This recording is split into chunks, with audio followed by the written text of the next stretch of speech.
I'm Ryan Funk, and welcome to You Talk. It's a program dedicated to diversity, highlighting native-born and new Canadians' cultures and experiences. There's a vast amount of information that one needs when immigrating to Canada. However, through all the information around banking, getting a job, and learning English, information on our Indigenous population is light. That's where Jamie Banias comes in, as the Indigenous Engagement Coordinator at Immigration Partnership Winnipeg. She and others work at improving knowledge and awareness of our Indigenous peoples to newcomers. So a lot of what I do, Immigration Partnership Winnipeg does not do direct services, but what we do is we work with settlement serving organizations that do direct services. And then we find other organizations in the community and we connect everyone together to work on projects that will help create a more inclusive community altogether. So one of the major things that we're working on right now is the Indigenous Orientation Toolkit. Tell me a little bit about your background, your life journey, how you got to where you are today. You mentioned you identify as urban Indigenous. So what exactly does that mean? Yeah, so my family comes from Kanistan Saulteaux Nation, which is on Treaty 4 territory in Saskatchewan. And I have, there is a reserve that the Kanistan Saulteaux band has, and I've never been there. My family moved around a lot when I was young. My dad worked for the government, so we moved mostly in Saskatchewan, Manitoba, Nunavut, which at the time was the Northwest Territories. But I never really had a one place that I felt like I was from or that I felt like it was home. So I just kind of grew up in a lot of different cities and a lot of different towns. Winnipeg was the first place that my family lived for more than about a year or two. So this is kind of just where I ended up, and it started to feel like home and where I'm from. So that's how I identify. Yeah, I can definitely understand once you move somewhere and it just feels like home. I'm recently new to Winnipeg myself. And, it's just, this whole pandemic has made things feel weird. Haven't been able to really engage or build like a community right now. But yeah, it's once you get somewhere, you're like, okay, yeah, I can set up town here, set up shop. Yeah, well, be careful because Winnipeg grows on you and then eventually you just can't leave. How did you become the Indigenous Engagement Coordinator? I see your background. You've graduated from production art at MITT. You went back to school at Red River College in 2019 to take business administrative studies, yeah. And you're taking a certificate in adult education. So do all those have all those experiences led you to there, or were you working there prior? And I guess what is it about education that drives you, that you keep wanting to go and strive and educate yourself and grow yourself? Yeah, so I'm actually really glad that you asked what led me to work at Immigration Partnership Winnipeg, because this is kind of a funny story. I kind of feel like I was meant to be here because I didn't really try for it. And if you want to get technical, I didn't even apply for it. So I was working in a completely different industry and I was really not happy with my job. And I was like, I just want to do something completely different. And I've always loved marketing and advertising and event planning and things like that, which is why I took production art from MITT, because I've just always been creative. So I started applying for marketing positions and like fundraising and things like that. Mm-hmm. And I ended up applying for this position at a settlement serving organization, and I was very unqualified for this position. And I walked in and said, I am very unqualified. I do not have the education experience to be able to prove that I can do this, but I really want to. And I love the message behind your organization. I really want to help. And I didn't get the job because I was horribly unqualified for it. But the executive director was like, I love your passion and you have such amazing skills, and I know a job that you would be perfect for. And so she sent me the job posting, and I was like, I can't do that job. I don't know anything about Indigenous culture.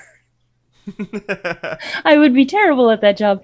And so I was like, oh, thanks for the reference. Like it's wonderful. I'll think about it. And she's like, oh, don't worry, I already sent your resume over. Just locked right into there. Yeah. So I ended up getting this interview, and I'll go back to about not feeling like I know anything about Indigenous culture later, but I got this interview and I panicked, and I messaged my aunties on Facebook, and I was like, aunties, I have this interview for like being an Indigenous Engagement Coordinator, and they're expecting me to be Indigenous. And my aunties were like, you are Indigenous? So, yeah. And I was like, well, what do I need to know? What am I going to need to do or tell them so that they think that I can do this job? And one of my aunties said to me, you need to be true to yourself. You need to be who you are. And you need to be honest about how you feel. So I was like, okay. And I went into the interview, and he said, what makes you think that you can be an Indigenous Engagement Coordinator with Immigration Partnership Winnipeg? And I said, absolutely nothing. I don't know. I don't feel like I know anything about Indigenous culture.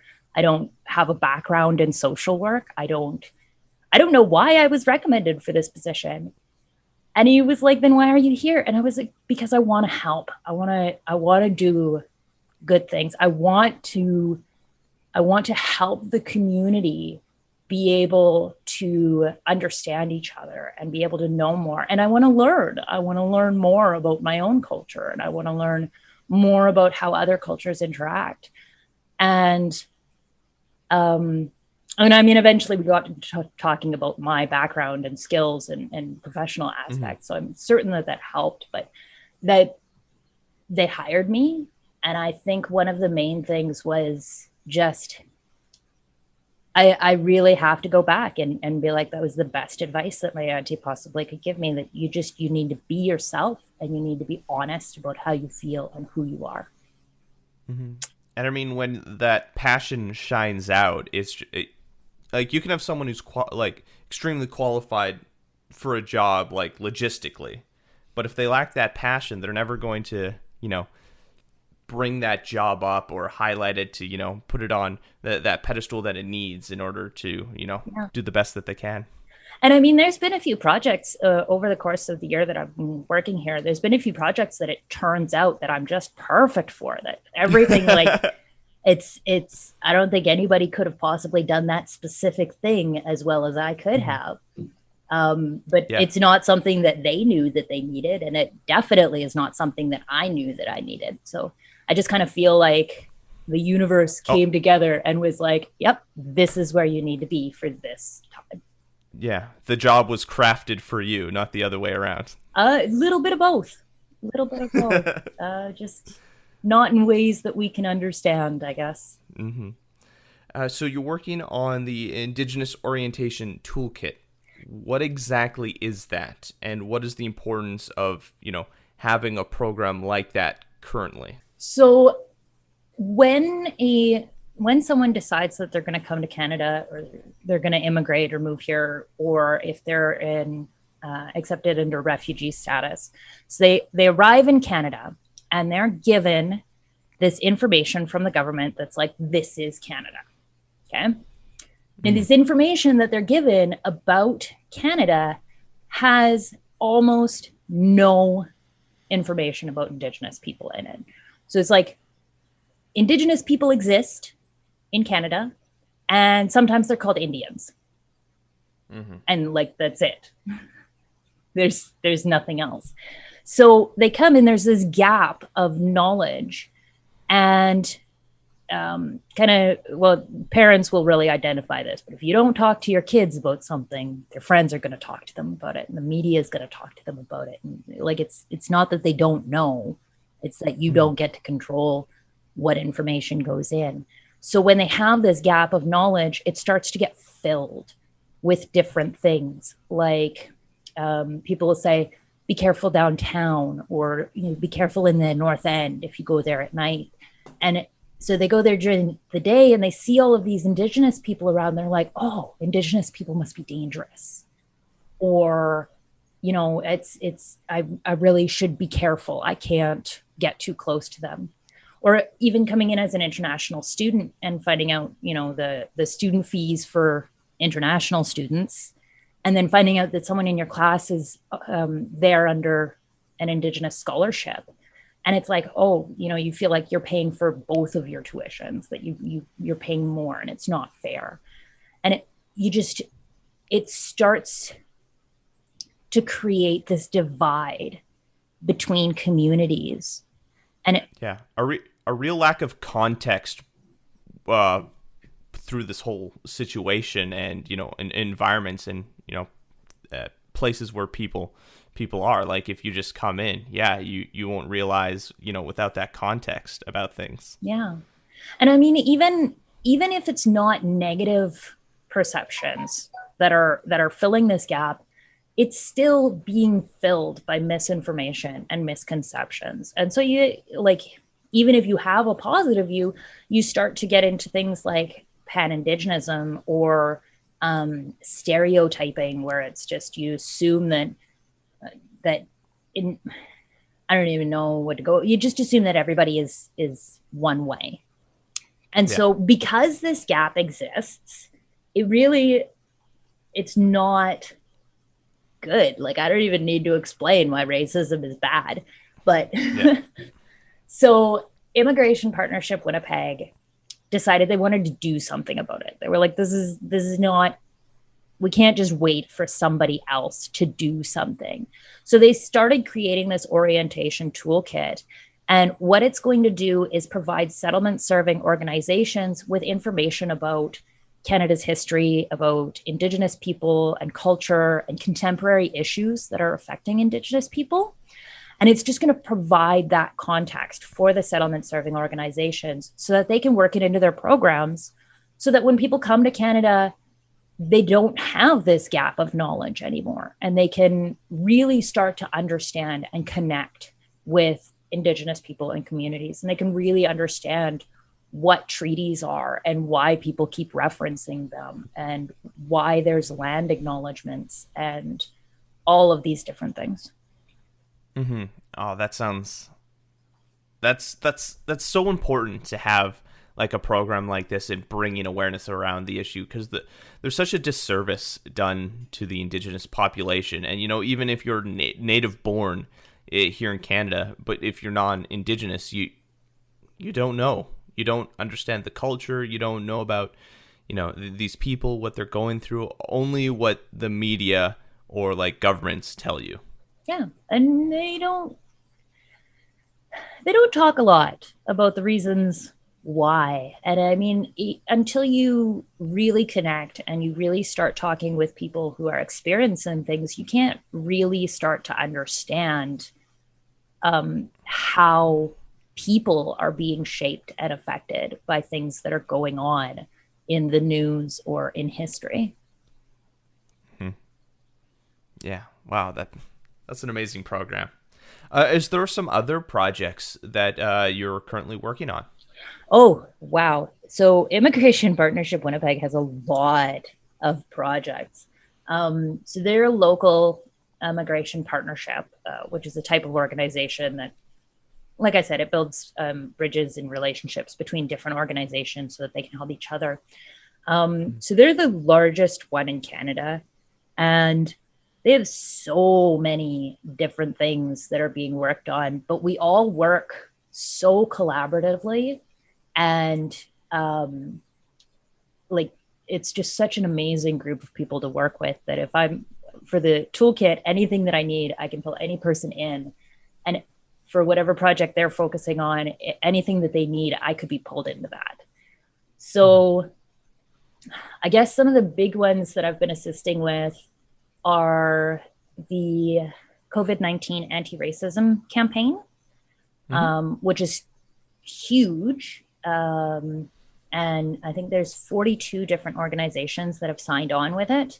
It started out, of course, because of COVID-19 related anti-Asian racism, and it's just grown from there. And like recently, the city of Winnipeg actually signed on as a partner, and they've committed to doing a anti-racism week with the city of Winnipeg, where they're going to provide a bunch of training that for the city of Winnipeg employees, and they're going to be looking at different policies and things like that. So that's one of the major projects. Some kind of smaller ones that I've been called in to assist with are like, let's see, there's the leadership and board capacity project, which is looking at diversity on different boards within the city. How diverse is your board? Being able to do like a audit of the board of directors, just to see if a board of directors of an organization is actually reflecting the community that they serve. Some anti-racism in sport. But I want to come back to this identity of being an urban Indigenous person, and saying previously that I don't feel like I know anything about Indigenous culture, and even like having to be reminded that I am an Indigenous person. But growing up, I was not allowed to learn about Indigenous culture. And so like I remember asking my mom what band we were from or where we came from, and her telling me, no, it's not important. It's not something that you need to know. And it's easier if you don't think about that. And that was the world that I grew up in, that it was easier to not be Indigenous. So you were just not supposed to be. I think that's something that doesn't really get talked about a lot when we talk about Indigenous culture. Like people think about powwows and about festivals and stuff, but they don't realize that like a generation of people grew up feeling like it was bad to be who they are. So when we talk about things like connecting cultures and learning more about different cultures, and even that learning about things that happened and the history of Canada and how that in fact affected Indigenous people, I really think that it's important to talk about that uncomfortability that comes with feeling like who you are or where you came from is bad. So, yeah. Heavy. I know that's something I really wanted to say, because like even when I first heard about this interview and I was invited to this interview, I had that moment of panic. Like they're going to ask me about Indigenous culture, and I don't know. I've never been to a powwow. I've never been to a reserve. I've never been to ceremony. I don't know about these things. And so that was one thing that I really wanted to bring up in this interview, and I really wanted to talk about, because there's thousands of people that have this culture that I have, that they grew up thinking that they can't be a part of that. And I don't think that it gets talked about enough. So I just wanted to be able to talk about that. No, that's great. That's definitely a conversation that needs to start. I mean, it's never great when like you have a culture that you're a part of and society tells you, no, that's no good. Yeah. No.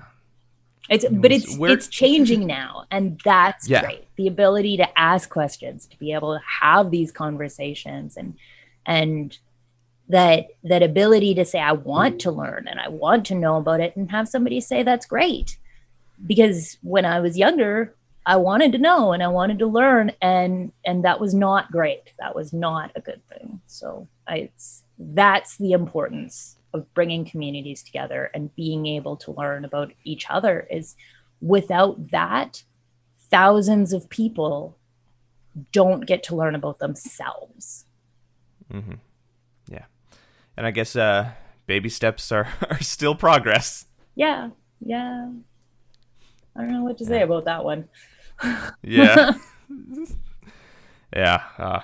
It'd be nice if progress could go quicker, but Well, I personally believe that everything that happens, there's something to be learned from it, and there's something good that comes from it. And, no matter how awful it is, or no matter how much you wish that things were different, things wouldn't be as they are, and you wouldn't be as you are if you hadn't gone through what you've gone through, and if things hadn't been the way that they were.